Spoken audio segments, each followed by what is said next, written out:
Olá, pessoal, tudo bem? Nós vamos para a nossa segunda aula de formação econômica do Brasil contemporâneo. Hoje nós vamos ver a Segunda Guerra e o Estado Novo, né? Ou seja, de 1939 a 1945, e vamos ver também o governo Dutra e o governo Getúlio Vargas, né? O último governo Getúlio Vargas, que foi até o assassinato, aliás, suicídio, não assassinato, suicídio dele em 54. É, Além disso, nós vamos ver também a, a, um resumo, né, da aula passada e o dessa aula, no final dessa aula, para que a gente possa dar aquela relembrada em tudo que nós falamos, ok? Bom, vamos começar então com a Segunda Guerra e o Estado Novo, né? Que foi a Segunda Guerra Mundial, ela durou de 1939 até 1945. Não iremos, nesse momento, entrar em detalhes de um conflito tão amplo e de enorme complexidade, mas é interessante fazer um pequeno resumo dessa guerra para podermos entender a participação do Brasil e como a sua economia foi influenciada pelo maior conflito ocorrido no século XX. A Segunda Guerra foi deflagrada em 1939 e colocou em disputa o nazifascismo contra a liberal-democracia.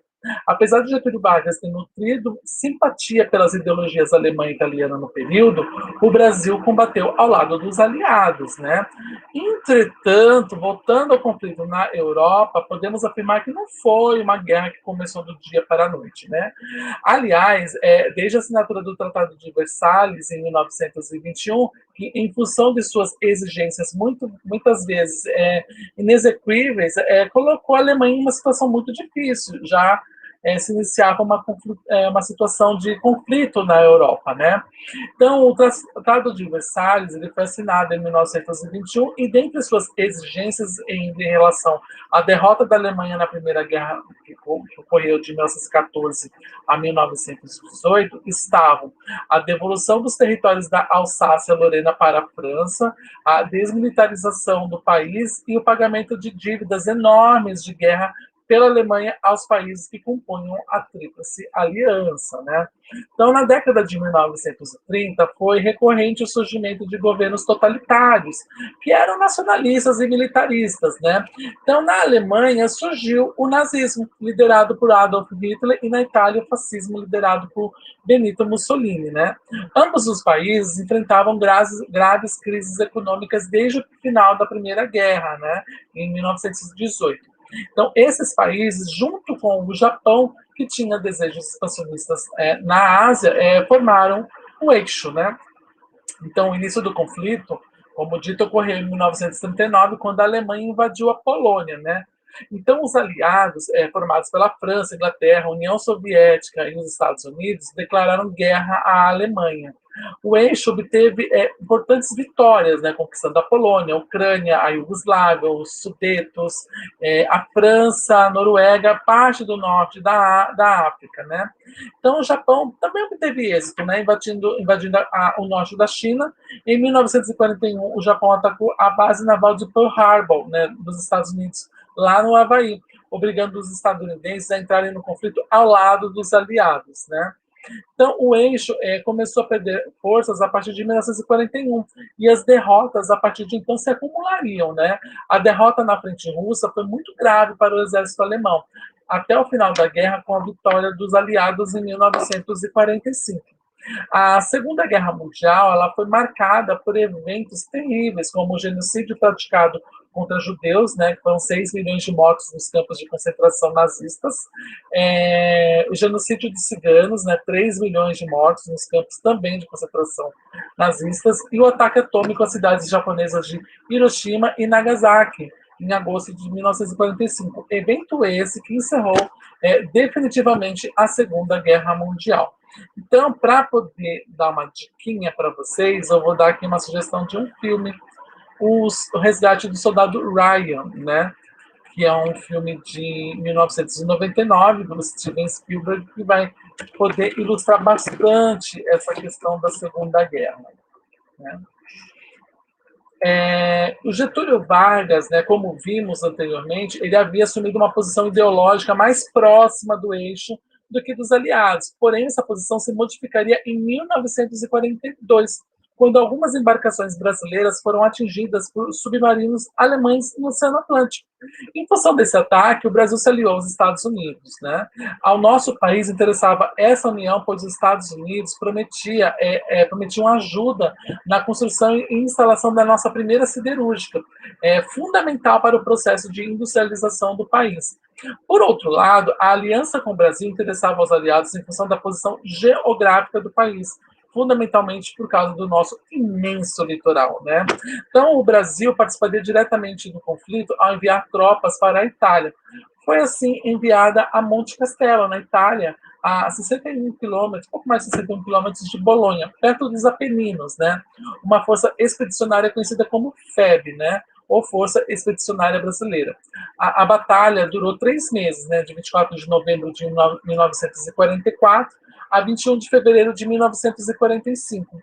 Enfim, o monte foi tomado pelos brasileiros, contendo o avanço alemão.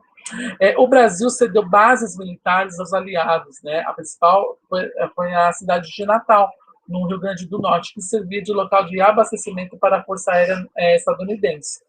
Quando a guerra acabou, em 1945, o Getúlio Vargas ele foi deposto, né, pelos militares sob comando de Góes Monteiro. Né? O poder ele ficou temporariamente sob responsabilidade de José Linhares, né, que era presidente do Supremo Tribunal Federal da época. Quem assumiu a presidência pelo voto popular em 2 de dezembro de 1945 foi o general Eurico Gaspar Dutra, né, dando, desse modo, fim ao Estado Novo. Né? Então, o Estado Novo, ele fortaleceu o poder central, né? Foram criadas agências governamentais que tinham como objetivo regular a área econômica, né? A legislação social deu força à classe trabalhadora e, em 1940, a construção da primeira siderúrgica brasileira marcou a mudança na forma de ação do Estado, né? Em 1937, foram adotados regimes de controle cambial e de importações que pretendiam uma taxa de câmbio favorável. Né? Esse período foi marcado também por escassez de divisas, em função da elevação das importações, que cresceram cerca de 40% em valor de 1936 ao ano seguinte. 1937, o que forçou o governo a exercer um forte controle sobre o câmbio. De 1937 a 1939, os preços do café caíram 25%, enquanto a quantidade exportada cresceu 40%. Quanto à política externa, lentamente o Brasil começou a se reaproximar dos Estados Unidos, como podemos perceber na citação do Abreu. Né? A política estadunidense, baseada na desistência de pressões para obtenção de vantagens a curto prazo em benefício de um objetivo estratégico, explica a ineficácia dos protestos repetidos de credores privados estadunidenses. Né?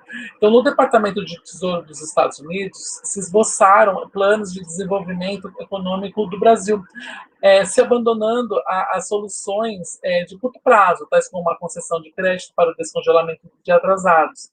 Essas propostas demonstram o clima favorável das relações bilaterais que possibilitou a visita da missão Aranha aos Estados Unidos em princípios de 1939. A Missão Aranha marcou o início de um período de reaproximação do Brasil com os Estados Unidos, em função das dificuldades em que o Brasil enfrentava em seu relacionamento comercial com a Alemanha. A missão se comprometia a adotar uma política cambial liberal, a criar obstáculos aos alemães e a retomar o serviço da dívida pública externa. Então, o início da guerra em 1939 resultou na perda dos mercados na Europa, o que teve como consequência uma grande diminuição do saldo da balança comercial no momento em que o Brasil precisava de divisas para honrar os compromissos firmados durante a Missão Aranha com os Estados Unidos. Essa situação só se regularizou após 1941, quando a expansão das exportações foi assegurada como o fornecimento de suprimentos estratégicos aos estadunidenses e o aumento da demanda por produtos brasileiros em mercados antes supridos pelo Reino Unido, como a carne e o algodão. Então, antes de 1941, a escassez brasileira de divisas impedia a manutenção de um nível adequado de importações, mas mesmo a partir dessa data, né, desse ano, 1941, quando aumentaram as reservas brasileiras, havia restrições dos Estados Unidos em fornecer produtos ao Brasil, devido às novas prioridades relacionadas à guerra imposta pelos estadunidenses, né? Então, essa situação criava um paradoxo na economia brasileira, né? Que, ao mesmo tempo que conseguia manter saldos conversíveis na sua balança comercial, não conseguia estimular a indústria pela falta de insumos importados, o que reforçava o modelo de PSI, né? Assim, podemos afirmar que as dificuldades de acesso às importações não reduziram substancialmente a taxa de crescimento industrial.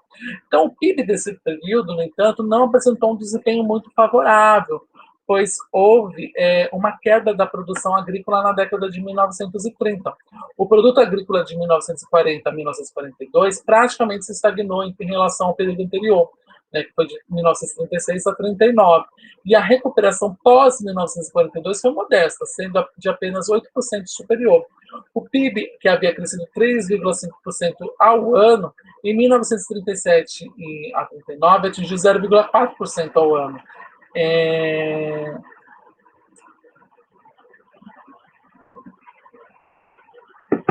O PIB, que havia crescido entre 1937 e 1939 3,5% ao ano, entre o período seguinte, que foi de 39 a 42, atingiu 0,4% ao ano. Agora ficou melhor, para poder entender. E se recuperou ao crescer 6,4% no período seguinte, né, já no período final da guerra, que foi de 42 a 45. Então, a gente pode perceber tanto a evolução do PIB brasileiro no período, como a da participação dos Estados Unidos nas atividades econômicas brasileiras, né? A gente pode notar que, a partir de 1936, cresceu substancialmente essa participação, que voltou a cair no final da Segunda Guerra. Então, quanto ao crescimento do PIB, podemos fazer a seguinte análise, que apesar de, em alguns anos, o PIB ter apresentado um desempenho sofrível, outros, como, por exemplo, em 1943, durante o auge da guerra, o Brasil teve um desempenho muito favorável. Então, a política monetária do período foi expansionista, né? Aumentando as pressões inflacionárias, que se mantiveram entre 15% a 20% ao ano. As tentativas de contenção inflacionárias não foram efetivas, né, mantendo, assim, uma tendência de aumento. O Brasil ainda não tinha adotado o sistema decimal em 1941, e para acabar com a confusão, foi adotado em 1942 o cruzeiro, correspondente a R$ 1.000. Né? A Segunda Guerra, ela não se mostrou, no caso brasileiro, um período de crescimento excepcional no setor exportador, beneficiando apenas os produtores de bens estratégicos e de manufaturas, como tecidos de algodão e pneus. Já em relação às importações, aumentava a dependência do Brasil em relação aos Estados Unidos, e a questão mais importante relativa ao suprimento de produtos estadunidenses se referia à construção da siderúrgica de Volta Redonda, no Rio de Janeiro, né? Então, a Companhia Siderúrgica Nacional, ela foi fundada em 1941, durante o Estado Novo, né? Após um acordo diplomático chamado de Acordo de Washington, né? Feito entre o Brasil e os Estados Unidos. O Brasil só possuía, nessa época, siderúrgicas a carvão vegetal. O projeto contou com a consultoria da empresa estadunidense McKee, contando com 50 técnicos estadunidenses, né? Então, os fundos estadunidenses vieram por intermédio da Ex-Bank, né? Da Export-Import Bank, né? A indústria, ela foi construída em Volta Redonda, na época, da cidade de Barra Mansa, né, no Rio de Janeiro. Em 1940, se aumentou a produção de ferro, gusa e lingotes de aço, mas laminados ainda não eram produzidos. Então, a empresa só começou a operar no ano de 1946, no governo de Eurico Gaspar Dutra, que não convidou Getúlio Vargas para a inauguração. Com o Estado Novo, o regime de trabalho no Brasil ficou subordinado ao Estado, né? Então, já a partir de 1942, o governo já pensava em lentamente fazer uma transição democrática e os meios de comunicação iniciaram uma campanha a favor da imagem de Vargas, né? Já em 1943, a oposição começou a se manifestar. Foram feitas passeatas estudantis, promovidas pela UNE, né, que é a União Nacional dos Estudantes. Em outubro desse ano, lideranças de Minas Gerais lançaram um documento contestando o regime ditatorial, né? Esse documento ficou conhecido como Manifesto dos Mineiros, e o governo reagiu prendendo vários dos seus signatários. A tensão continuou em 1944, né? O Oswaldo Aranha, que era então ministro das Relações Exteriores, ele renunciou. Em outubro, o brigadeiro Eduardo Gomes lançou a sua candidatura. Com a aproximação do final da Segunda Guerra, no Brasil se iniciou um movimento, uma movimentação a favor do retorno da democracia. Tanto trabalhadores como estudantes vinham se manifestando contra a ditadura, apesar de forte repressão do governo Vargas, né? Então, na recepção da volta dos pracinhas brasileiros vitoriosos da Itália, faixas foram vistas pedindo a volta à democracia. Então, em função dessas constantes pressões, Getúlio Vargas concedeu anistia aos presos políticos e deu liberdade à organização de partidos políticos. Além disso, convocou eleições para dezembro de 1945. Havia também um movimento contrário, chamado queremismo, né, que pedia a permanência de Vargas no poder. Então, um dos candidatos à presidência da República foi Eurico Gaspar Dutra, que, junto com os militares, forçou Getúlio Vargas a deixar a presidência, né? Então, em outubro de 1945, quem assumiu o governo foi o presidente do Supremo Tribunal, o José Linhares, que ficando no cargo até dezembro daquele ano. Então, ao terminar a Segunda Guerra, se encerra também o período da ditadura civil brasileira, representada pelo Estado Novo, né? Então, nos anos de 1946 até 1951, a presidência da República seria ocupada por um general, mas foi um período democrático que a gente vai entender, a gente vai tratar de entender mais para frente, né? Então, o Eurico Gaspar Dutra, ele foi eleito o novo presidente do Brasil em 1946 e ele era militar. O Dutra, ele se aproximou de Getúlio Vargas a partir da Revolução Constitucionalista de 1932. Em 1936, ele foi nomeado ministro da Guerra e ajudou na instalação do Estado Novo, divulgando, junto com Vargas, uma pressuposta ameaça comunista junto com Góes Monteiro, né? O futuro presidente defendia a aproximação com o eixo, enquanto Oswaldo Aranha procurava uma aproximação com os aliados. A aproximação com os Estados Unidos foi aceita com relutância pelo general Dutra, né? Em 1945, Dutra foi procurado por setores oposicionistas que lhe propuseram um golpe de Estado contra Vargas. Então, empossado em 1946, ele se aproximou dos setores mais conservadores e se afastou de Vargas e do PTB, que era o Partido Trabalhista Brasileiro, né? Então, o governo continuou a política de perseguição aos partidos de esquerda, rompeu relações com a União Soviética e fechou o Partido Comunista Brasileiro. Além disso, fechou sindicatos que faziam qualquer tipo de oposição ao governo. A política econômica do governo Dutra ela foi marcada por imposições liberais e pelo rápido esgotamento das reservas cambiais acumuladas durante o período da Segunda Guerra. Foi criado o chamado Plano SALT, né, que é Saúde, Alimentação, Transporte e Energia. Né, mas esse plano não alcançou as metas. A gente vai ver mais sobre esse plano mais para frente. Então, nesse período, foi construída a importante rodovia, né, que posteriormente foi batizada com o nome do presidente, a Via Dutra, que passou a ligar as cidades de São Paulo e do Rio de Janeiro. Foi criado também o Estatuto do Petróleo, voltado para a criação de refinarias e aquisição de navios petroleiros. Então, outra medida do governo que se tornou polêmica foi a proibição dos jogos de azar em todo o território nacional. Os cassinos, que fizeram muito sucesso durante a era Vargas, foram todos fechados. Em 1946, a Constituição denominada Polaca do Estado Novo foi substituída por uma nova carta, né, de caráter democrático, e, dentre as novas prerrogativas, reestabeleceu eleições diretas para presidente, governadores e prefeitos. Passou a permitir a liberdade e a manifestação de ideias, também a liberdade de crença e cultos e a garantia de ampla defesa jurídica a pessoas acusadas de algum crime. Né? Então, como a gente analisou agora, o Brasil havia enfrentado crises sucessivas do balanço de pagamentos nos primeiros anos da Segunda Guerra, né, Mundial, né, que foi de 39 até 43, esse período. O que fez com que o governo passasse a ser cada vez mais interventor. Então, essa intervenção se fez presente por meio da adoção de controles cambiais de importações e da criação de diversos órgãos regulatórios. Né? Então, a política econômica do governo Dutra possui períodos distintos. Né? Então, o primeiro foi a mudança da política de comércio exterior com o fim do mercado livre, fim do mercado de livre câmbio, né, e a adoção de contingenciamento às importações, né, de 1947 até o início de 1948. O segundo foi o afastamento do ministro da Fazenda, indicando a mudança de uma política econômica rígida para uma mais flexível, né? Então, ao terminar a guerra, o país tinha acumulado importantes divisas em função do fornecimento de material estratégico ao exterior e do baixo nível de importações.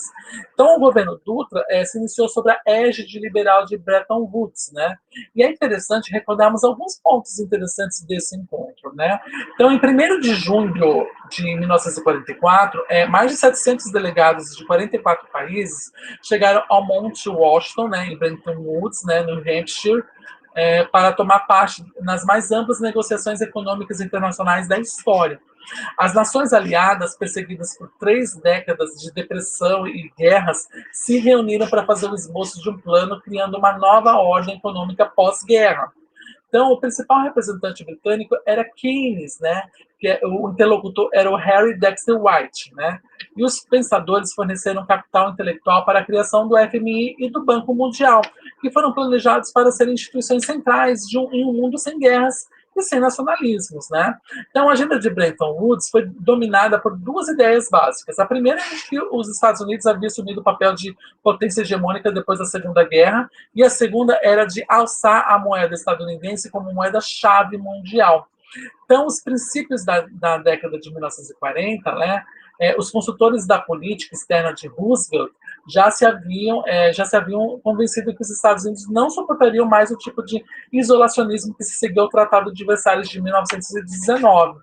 Então, o processo de planejamento do pós-guerra foi uma combinação de liberalismo e alto-interesse. Os Estados Unidos desejavam uma economia mundial aberta, com o mínimo de obstruções ao comércio e a fluxos financeiros.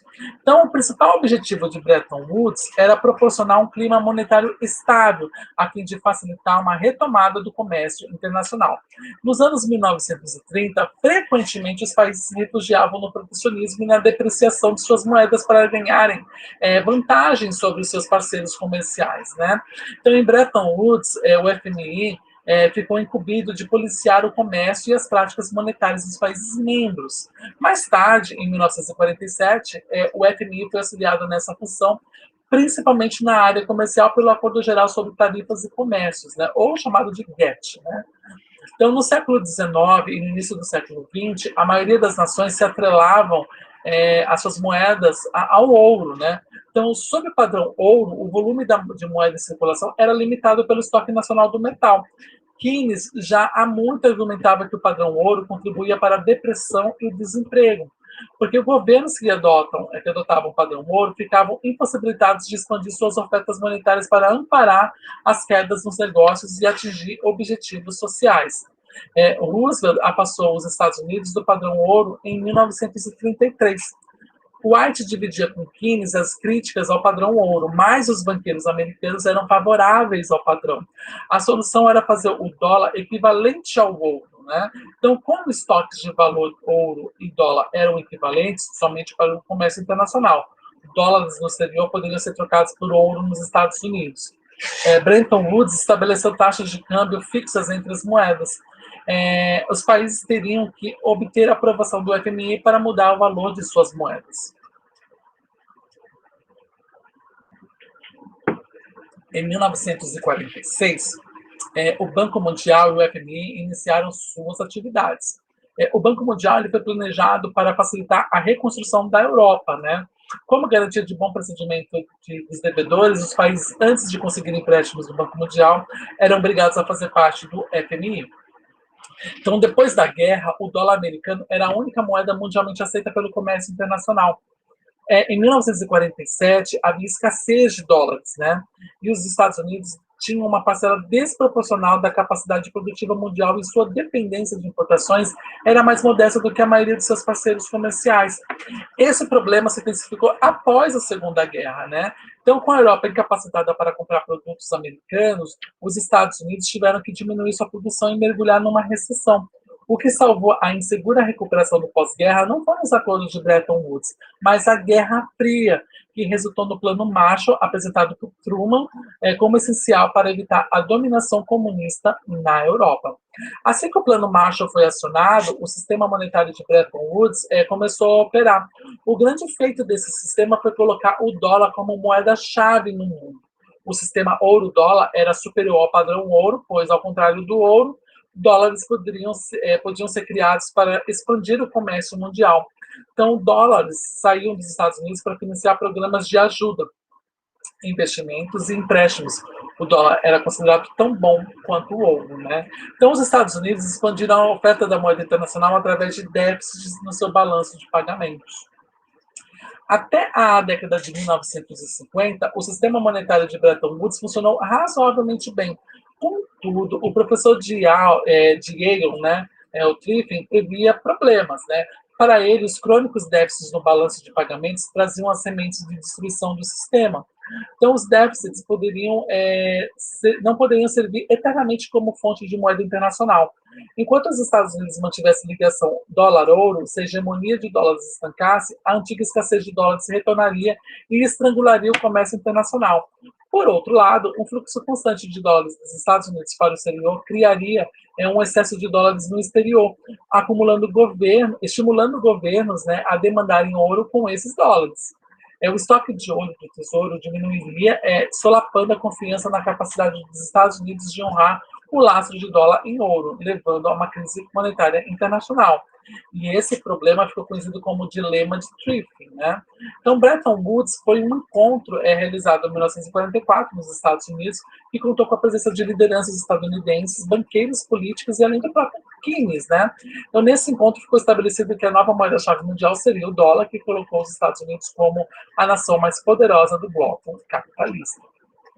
Haveria por parte do governo brasileiro a percepção de que a economia mundial iria se reorganizar rapidamente e de que, com isso, o preço do café se elevaria. O governo identificava como maior problema econômico do período a inflação, que era causada fundamentalmente por déficits constantes no orçamento da União. O ministro da Economia, Pedro Luiz Correia Castro, adotou até 1949 uma política monetária contracionista para combater a inflação. A taxa de câmbio foi mantida fixa, mas o câmbio estava sobrevalorizado, com o intuito de atender à demanda por matérias-primas e bens de capitais, com o objetivo de reequipar a indústria nacional, forçar a queda dos preços nacionais que enfrentariam a competição dos produtos estrangeiros e estimular o ingresso de capitais. Mas, por outro lado, o Brasil perdia competitividade no mercado externo. Então, esse clima de otimismo não se mostrou real, porque, em primeiro lugar, era falsa a ideia de que a situação das reservas internacionais era favorável. O problema fundamental do setor externo era o saldo de pagamentos em moedas conversíveis, especialmente dólares. As reservas acumuladas durante a guerra eram insuficientes para financiar déficits de magnitude daqueles observados no período. Então, o Brasil obtinha superávites comerciais com uma moeda inconversível, enquanto acumulava déficits crescentes com os Estados Unidos e outros países de moedas fortes. Então, com o término da Segunda Guerra, a pauta de exportações brasileiras foi profundamente afetada com a recuperação dos tradicionais fornecedores, que passaram a reintegrar o mercado internacional. Então, para vocês terem uma noção, veja alguns dados. A exportação de manufaturas em 1945 era de 20%. No ano seguinte, caiu para 7,5%. E em 1952, passou para apenas 1%. Então, com essa conjuntura, as reservas de moedas conversíveis reduziram rapidamente e o Brasil começou a acumular dívidas. Então, em função desses desequilíbrios, já em meados de 1947, o governo instituiu um sistema de controle das importações. A ideia era dar melhor uso à moeda estrangeira disponível, e isso acabou se ajustando perfeitamente ao modelo adotado pelo Brasil desde 1930, o já falado PSI. Né? Então, esse controle era feito da seguinte forma, né? Se mantinha o câmbio sobrevalorizado e progressivamente eram impostas medidas discriminatórias à importação de bens de consumo não essenciais e com similar nacional. Com isso, os bens de consumo, principalmente os duráveis, obtiveram um grande estímulo de produção em território nacional. Então, os investimentos em substituição de importações foram possíveis também graças à política de crédito do Banco do Brasil. E como nós falamos antes, o SALT, né, o plano SALT. Então, o plano SALT, esse plano foi uma iniciativa de intervenção planejada do Estado para o desenvolvimento econômico e visava aos setores de saúde, alimentação, transporte e energia, prevendo investimentos para os anos de 1949 e 1953. Contudo, o plano enfrentava dificuldades, como a inexistência de formas de financiamento definidas, né? Então, o plano só foi aprovado no Congresso em 1950, e como estava muito fragmentado, acabou sendo abandonado em 1951. Então, no final do governo de Eurico Gaspar Dutra, houve uma retomada do crescimento industrial, mas havia uma inflação crescente e desequilíbrios financeiros, tanto no setor público como no setor externo. Então, em 1950, com a aproximação de novas eleições presidenciais, o Dutra apoiou o candidato do PSD à sua sucessão, que era o mineiro Cristiano Machado. Contudo, o eleito foi um velho conhecido dos brasileiros, Getúlio Vargas, que assumia a cadeira em janeiro de 1951. A pergunta é: como o povo que havia instituído uma dura ditadura durante o Estado Novo havia sido eleito pelo povo brasileiro para retomar o poder? Então, podemos apontar algumas soluções para esse questionamento. A primeira é uma propaganda ativa, que criava uma imagem de salvador da pátria, com a alegação de ter sido o político que mais fez para os trabalhadores. Como a gente já viu, o Vargas era chamado de pai dos pobres, né? A segunda é que suas posições claramente nacionalistas, principalmente durante a campanha O Petróleo é Nosso, eram extremamente apelativa aos leitores, né? E, consequentemente, angariava muitos votos. Então, o ambiente que o mundo vivia nesse início da década de 1950 era o da Guerra Fria, que polarizava o mundo entre os defensores do liberalismo e os defensores do nacionalismo. O Vargas era um nacionalista, e dentro dessa perspectiva era favorável um Estado interventor e a rejeição ao capital estrangeiro. Então, durante o seu governo, foram criadas a Petrobras, que se tornou responsável pela prospecção, refina e distribuição de petróleo, e a Eletrobras, responsável pela geração e distribuição de energia elétrica, né? Então, dentre aqueles que passaram a atacar o posicionamento de Getúlio Vargas, estava Carlos Lacerda, que acusava constantemente o presidente de promover uma guinada à esquerda do país.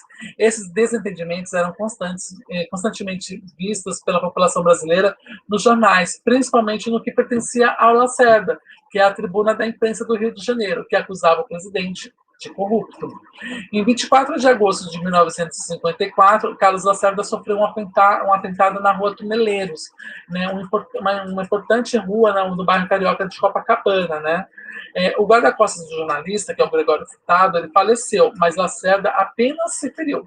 Então, de fato, esse crime nunca ficou completamente esclarecido, mas Carlos Lacerda acusou Getúlio Vargas de ser o mandante do crime.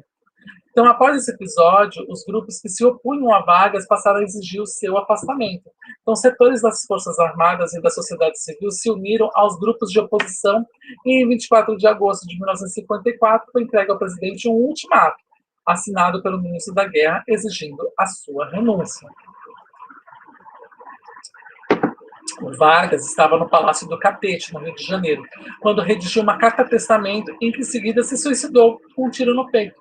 O povo que apoiava o presidente saiu às ruas em grandes manifestações populares. Os comícios culpavam a imprensa, a UDN e o governo dos Estados Unidos. Greves de trabalhadores ocorreram como forma de protesto. Com a morte de Getúlio Vargas, assumiu seu vice, né, que era o Café Filho. Então, eu vou ler para vocês aqui a carta-testamento, né, do Getúlio, né? Que eu acho, assim, ela muito interessante. Vamos lá. Mais uma vez, as forças e os interesses contra o povo coordenaram-se e novamente se desencadeiam sobre mim. Sigo o destino que me é imposto. Depois de decênios de domínio e expoliação dos grupos econômicos e financeiros internacionais, fiz-me chefe de uma revolução e venci. Iniciei o trabalho de libertação e instaurei o regime de liberdade social. Tive de renunciar. Voltei ao governo nos braços do povo. A campanha subterrânea dos grupos internacionais aliou-se às dos grupos nacionais revoltados contra o regime de garantia do trabalho. A lei de lucros extraordinários foi detida no Congresso.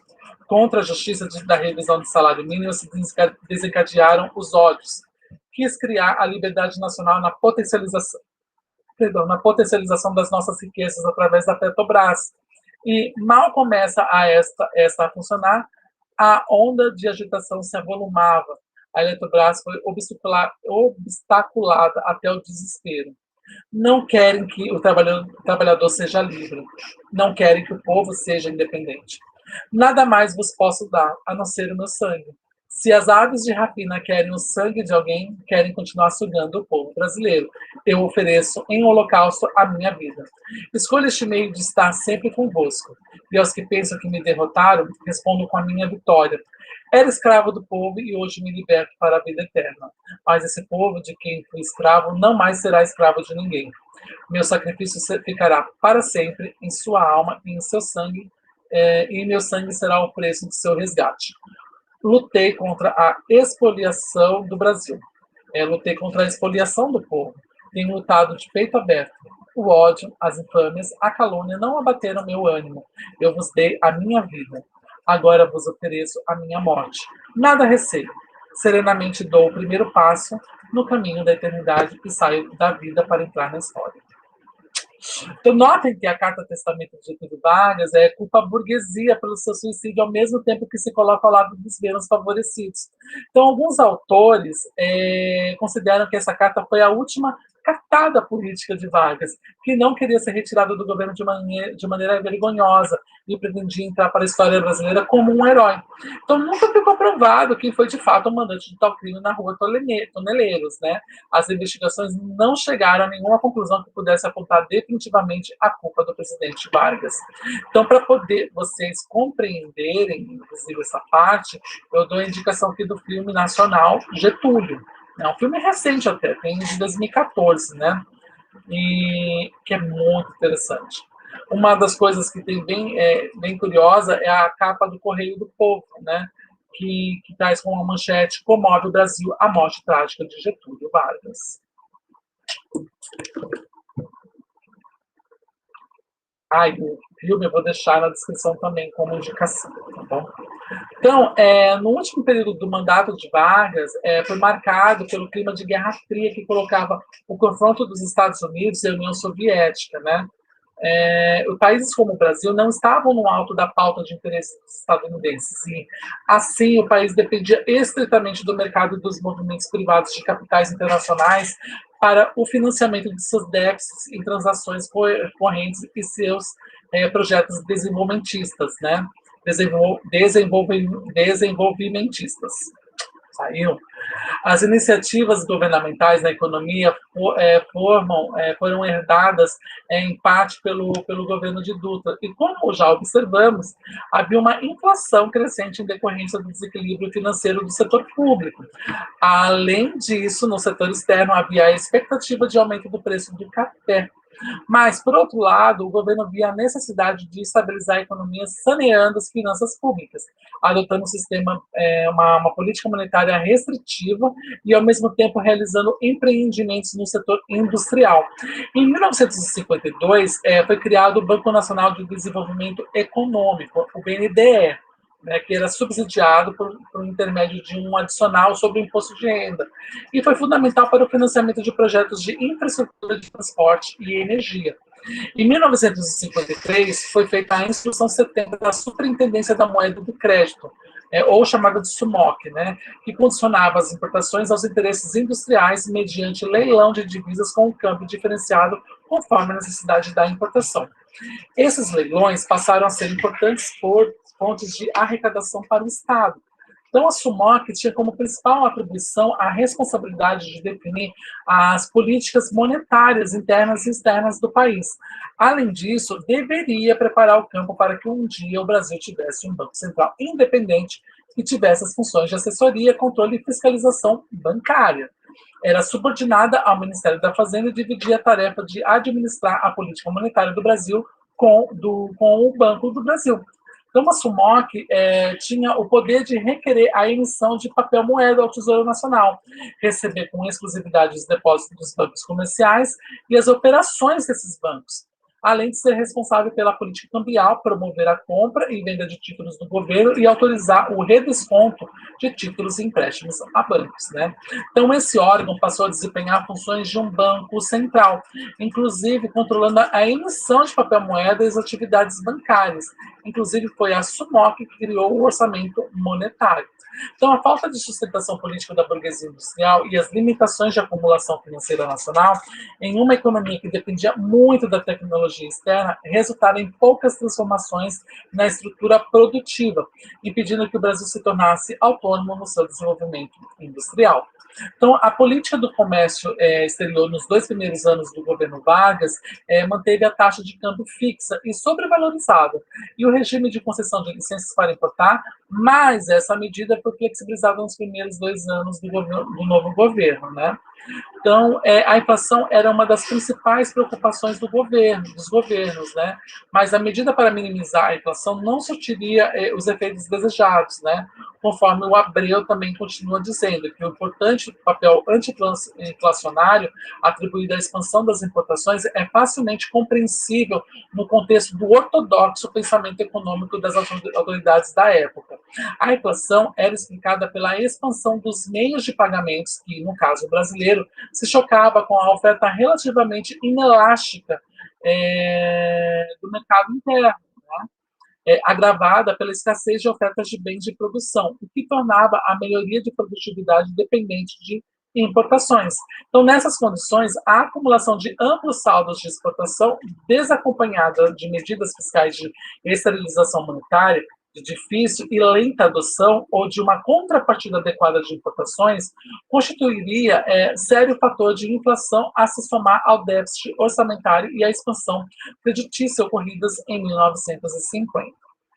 Quanto ao desempenho da economia, o PIB real cresceu de 4,9% e 7,3%, essa primeira, 4,9%, em 1951, e em 52 foi o 7,3%, né? Então, o setor de serviços foi o que apresentou maiores taxas de crescimento. Então, a produção industrial, afetada pela liberalização das importações, apresentou baixas taxas de crescimento, né? Então, no período, foram apresentadas elevadas taxas de investimento, ajudadas também pela liberalização das importações com taxas de câmbio sobrevalorizadas e fomentadas pela expansão do crédito no período. As participações dos investimentos totais do país, tanto nos setores privados quanto nos públicos, também foram alteradas. Então, no início do século não, no início de 1953, houve um colapso cambial no país, né, com atrasos cambiais acumulados e sem êxito no combate à inflação. Apesar da grande redução das importações e da evolução pouco favorável das exportações, os atrasados comerciais continuaram a aumentar. Ao mesmo tempo, aumentavam as dificuldades do governo nos planos social e político. Em 23 de março de 1953, eclodiu uma grande greve dos trabalhadores em São Paulo, que chegou a paralisar 300 mil operários.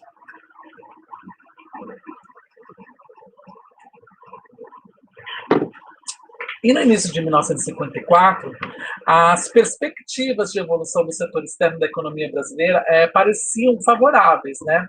Havia uma expectativa otimista com as receitas a serem geradas pelo café e a confiança que a dívida externa poderia ser renegociada. A preocupação central concentrou-se no problema da inflação. Um ponto de inflexão dizia a respeito dos salários, né? Então, a proposta do ministro do Trabalho, que era o João Goulart, era de um reajuste de 100%. Contra essa proposta se colocaram a UDN e a Fiesp. Vargas, pressionado pelo desgaste de seu governo, anunciou em 1º de maio de 1954 o aumento de 100% do salário mínimo. Essa atitude alimentou ainda mais a inflação. Então, os problemas do governo aumentaram ainda mais quando se somaram ao não cumprimento das expectativas das melhorias de exportação de café. O governo decretou, em junho de 1954, o aumento do preço mínimo do café com o objetivo de maximizar as receitas cambiais, mas isso não melhorou a situação do Brasil, pois o consumo externo de café continuava a cair. Então, o ano de 1954 foi caracterizado por uma profunda crise no governo. Se pode dizer que a política de Vargas, que tinha como proposição agradar toda a sociedade, desagradou principalmente os industriais, os militares e a burguesia. Embora tivesse ao seu lado os trabalhadores, o governo não realizou transformações estruturais e colocou em risco a sua política econômica. Então, Vargas acabou isolado politicamente, a oposição encontrou nesse ambiente um favorecimento a uma campanha cada vez mais violenta contra ele, né, que culminou no assassinato na rua Toneleiros e no consequente suicídio do presidente em agosto de 54.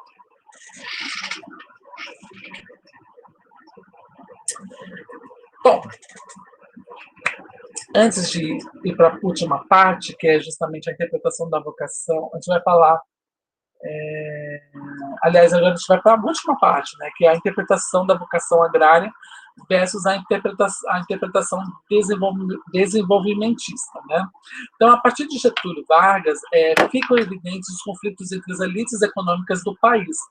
Alguns grupos queriam que o Brasil continuasse funcionando como celeiro de produtos primários, agrícolas, primários e agrícolas, né? São agrícolas os produtos primários, né? Então a justificativa era que nesse campo sempre havia sido o melhor e o que o Brasil, por possuir extensas terras, teria essa vocação agrícola. Então, desse modo, existia a crença de que nossa nação seria rica se seguisse a sua habilidade e condições naturais de uma espécie de provedor natural de produtos agropecuários para o restante do mundo. Já outro grupo pretendia que o Brasil se desenvolvesse, especialmente por meio da industrialização, partindo da premissa que o desenvolvimento só ocorreria por meio do desenvolvimento do capitalismo industrial.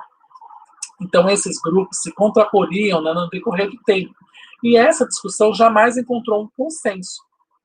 O setor representado pela elite latifundiária, vinculado ao café, queria que seus interesses fossem protegidos. Já a burguesia industrial partia do princípio de que o desenvolvimento só viria por meio da modernização do país. Então, não podemos esquecer que o Brasil tem um passado agrário baseado no grande latifúndio, de uma maneira geral monocultor, né? E que a industrialização do país ocorreu de maneira tardia, né? Então, o setor representado pelos industriais, que é de uma indústria ainda mais nascente, insípida, né? É verdade, pretendia que fossem criados mecanismos que permitissem ao país se industrializar e produzir internamente o que sempre havia importado. Esse desejo construiu o que chamamos de interpretação nacional burguesa, e que desde os seus primórdios, esse modelo desenvolvimentista buscou uma combinação do liberalismo com as heranças do keynesianismo e definiu uma forma de interpretar a realidade brasileira com o objetivo de consolidar o capitalismo. Então, como vimos, essa ideia de desenvolvimento se apoiou no PSI, né? Para quem não lembra o que é PSI, eu falei na aula passada, é o processo de substituição de importações. E partia do princípio de que a industrialização só viria a partir de medidas protecionistas e que impediriam ou limitariam as importações de bens importados que não pudessem ser produzidos internamente. No período que estudamos agora, né, então nenhum desses modelos era hegemônico. Aliás, os conflitos surgirão justamente para conseguir essa hegemonia. Né? Então, segundo Bresser Pereira, essas diferentes interpretações correspondem aos pactos políticos ou às alianças de classe referidas, né? E, eventualmente, aos momentos de transição. Então, algumas interpretações expressam a ideologia do grupo dominante, outras da oposição. Algumas apontavam o caminho do novo, outras a resistência do velho. Então, vejamos, então, as características básicas desses dois modelos de interpretação. Né? Então, por um lado, a gente tem o modelo da chamada vocação agrária, que corresponde à concepção do Brasil como um paraíso natural, repleto de riquezas que devem ser exploradas. Essa é a visão do país como provedor de matéria-prima e cuja economia se apoiaria no latifúndio do café ou do açúcar. Embora dominado pela oligarquia, né, os defensores dessa interpretação veem o país como um sistema presidencialista similar ao estadunidense. Então, nosso futuro, segundo nesse ponto de vista, estaria na exploração da terra. Então, o Bresser Pereira construiu a visão de um cenário em que o Brasil é um país essencialmente agrícola, é um país cheio de riquezas naturais e de cordialidade. Né? É o Brasil macunaímico, né, de Mário de Andrade, da pré-revolução burguesa, representada pela Semana de Arte Moderna. O Brasil moderno porque cafeeiro e paulista, autoritário e corrupto, mas recuperado através de uma democracia das elites. É o Brasil maravilhoso da Casa Grande da Senzala, do Sobrado do Mocambo de Gilberto Freire.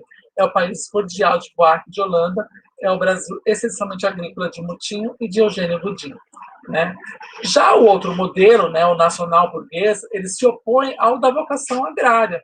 A interpretação nacional burguesa compreende que a oligarquia agrário-mercantil é aliada ao imperialismo e, por esse motivo, não deseja a industrialização.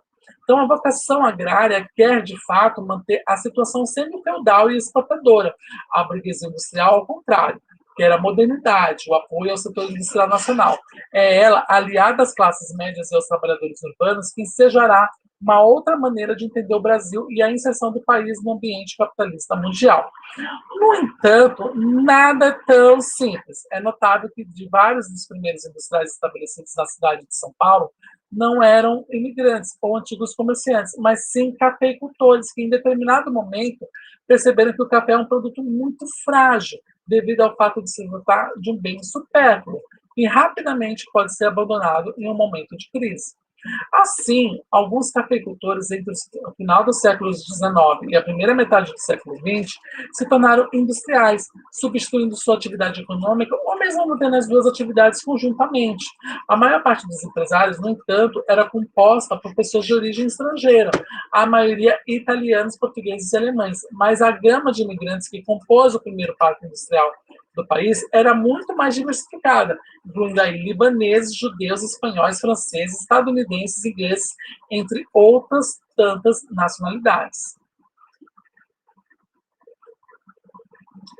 Embora apenas 3,9% dos industriais paulistas tivessem sua origem nas famílias de aristocratas cafeicultores, havia a clara presença dos pertencentes à chamada classe alta inferior, ou seja, não aristocrática, né? Era 21,6% dos empresários.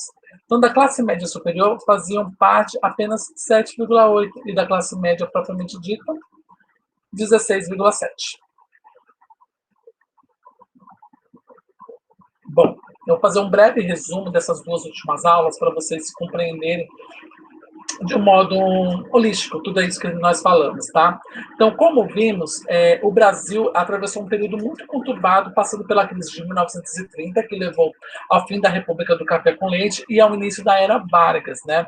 Então, esse período foi marcado pelo processo de modernização do país pela industrialização, que foi baseada no processo de substituição de importações, denominada PSI. Então, o país se envolveu na Guerra Mundial ao lado dos aliados, né? Que contribuiu com a modernização do parque industrial, principalmente em função da fundação de nossa primeira siderúrgica, a CSN, com capital e tecnologia estadunidenses, e isso passou a dar uma certa autonomia ao Brasil em sua industrialização. De 1937 a 1945, o governo de Getúlio Vargas se tornou uma ditadura que consolidou por meio do Estado Novo. Com o final do conflito mundial, novas eleições foram feitas e tivemos um período de democracia com a eleição do presidente Dutra. Os problemas foram muitos durante o período, desde o controle do câmbio, que era sempre incerto, a inflação crescente, a dívida externa, até as constantes crises políticas, né? Então, a gente também viu que, no período compreendido entre a Revolução de 1930 e o final do último governo de Getúlio Vargas, que terminou em 54, com o suicídio do presidente, né? Então, nesse período, teve como principal acontecimento econômico o início da industrialização do Brasil. A política econômica brasileira em 1930 consistia em tirar o Brasil de uma grave situação econômica e seus principais pontos eram a desvalorização da moeda nacional, a compra do excedente de café com emissão monetária, a queima do excedente de café, a manutenção da renda por meio do emprego e da economia cafeeira, a renegociação do funding law, né, prejudicando as relações do Brasil com os Estados Unidos, e o início da industrialização do Brasil. Então, a industrialização do Brasil de 1930 e seguindo pelas décadas seguintes foi baseada no PSI, com todas as suas virtudes e contradições. O modelo PSI foi fundamental para a industrialização do Brasil e era baseado nos seguintes princípios básicos, né?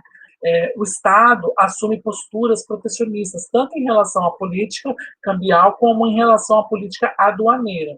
O princípio básico do PSI é procurar produzir o máximo de bens industrializados internamente, evitando ao máximo as importações. E, por último, o PSI, por manter uma política de desvalorização de moeda nacional, acabou favorecendo as exportações. Então, Getúlio Vargas ficou no poder continuamente de 1930 a 1945, superando a Revolução de 1932, que ocorreu em São Paulo e que exigia a promulgação de uma nova Constituição, além de eleições presidenciais. Em 1934, Vargas se elegeu de um modo democrático e, economicamente, esse período foi marcado por um desempenho medíocre da agricultura. Porém, a indústria, que vinha se utilizando da capacidade ociosa, cresceu a passos largos. Na política, Vargas perseguiu inimigos políticos e se aproximou ideologicamente da Alemanha nazista. Apesar de uma ideologia não democrática, paradoxalmente, o governo promulgou uma Constituição que promovia um grande avanço na democracia brasileira. Em 1937, Getúlio Vargas deu um golpe de Estado e iniciou o Estado Novo, que foi marcado por uma dicotomia. Por um lado, o processo de industrialização e modernização do país era uma realidade incontestável. As leis do trabalho haviam avançado muito com a criação da CLT, mas, por outro, foi uma ditadura que perseguiu, torturou e censurou meios de comunicação, com uma Constituição de bases fascistas e autoritárias. Então, durante o Estado Novo, havia uma forte presença do Estado na economia brasileira. O modelo de PSI permanecia. Na economia, o governo adotou o regime de controle cambial e expandiu as exportações através, basicamente, de bens estratégicos, e o PIB apresentou crescimento. A política monetária pode ser considerada expansionista no período. É nessa época que o Estado inaugurou a CSN, nossa primeira siderúrgica, se tornando a indústria brasileira de um pouco mais autônoma, né? Então, o governo do general Dutra se iniciou após o Estado Novo, né? A política econômica deste governo, foi marcada por posições liberais, marcadas principalmente pelos fundamentos de Bretton Woods, né? Então, nesse período, há um rápido esgotamento das reservas cambiais acumuladas durante a Guerra Mundial. Foi dessa época também que o governo lançou o Plano SALT, que não obteve sucesso. Vargas voltou democraticamente ao poder em 1951 e foi um período inserido no clima de Guerra Fria. O seu governo foi marcado por um profundo nacionalismo que pode ser verificado, por exemplo, na campanha O Petróleo é Nosso, né? Então, em 1952, foi criado o BNDE, né, que é o Banco Nacional de Desenvolvimento Econômico. Em 53, foi criada a SUMOC, que é a Superintendência da Moeda e do Crédito. E, por fim, economicamente falando, as medidas para controlar a inflação foram insuficientes. O comércio externo não havia se recuperado e o governo não tinha apoio da burguesia. E é isso. Então, eu vou deixar a sugestão, são 2 filmes, né, que eu tenho aqui para poder mostrar para vocês. São 2 filmes. Não são? Deixa eu dar uma olhada. Isso, Resgate do Soldado Ryan e o filme Getúlio, né? E na próxima aula a gente vai ver o governo Café Filho, do governo Café Filho, né, até o governo de Jânio Quadros, né? Então a gente vai ver um período que vai até 64, de 54 a 64. Né? Ok? Até logo. Até a próxima aula.